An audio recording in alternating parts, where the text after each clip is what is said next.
Nyo guys, mga kababayan natin. So, nakakalungkot tingnan yung ganito yung Sis nga ba ito Leia?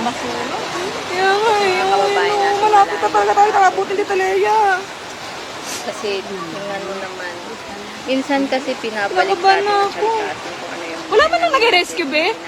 Walang walang mga barangay? Dami-daming basura. So, siguro reminders na lang din yan sa atin na minsan matuto din tayo magtapon. Kahit bangka ba, para makalabas Tapon man na dito, yung mga tapon nandito doon. pa. Kasi minsan, dulot din yan ng pagbara ng mga things. Pero dati Paano makakalipit ang gamit dito? Ito nga buti hindi yung natin taas. pwedeng questionin yung bigay ng may kapal. No? Siguro, reminders lang din yan sa atin. Wala rin kwenta O, wag pala. mo Nagligpit kung galing sa baba. baka Inakyat yung mga gamit dito sa taas. Tapos aabutin din. sabihin niya nagmamagaling ako. Hindi. Kasi nakikita naman natin, no? For how many time ako nag-stay dyan sa Manila. So, tapon dito, tapon doon. Si Papa. Huwag natin isisi sa gobyerno.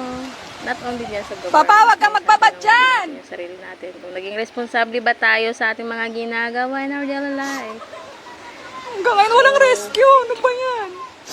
Tulungan lang ba? Cooperation. Paano kami makakalabas dito? Kasi kapag ang maging sino naman dadaanan ka talaga kagutin ng kalikasan. Nalulula ako guys. Parang kailan lang sa ako ko nakita eh. Pero ngayon, guys, lagi nang dadayo sa lahat ng oras. Kasi hindi natin alam ang nangyayari.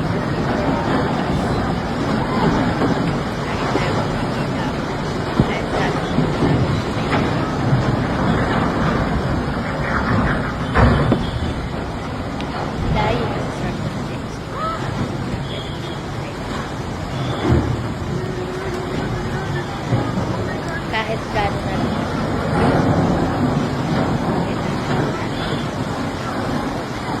Nang gabay sa may kapal.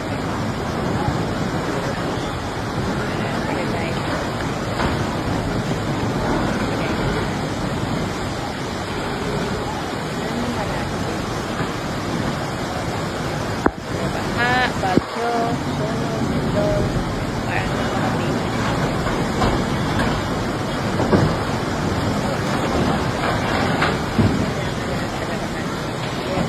Pagalingan na lang ng guardian angel.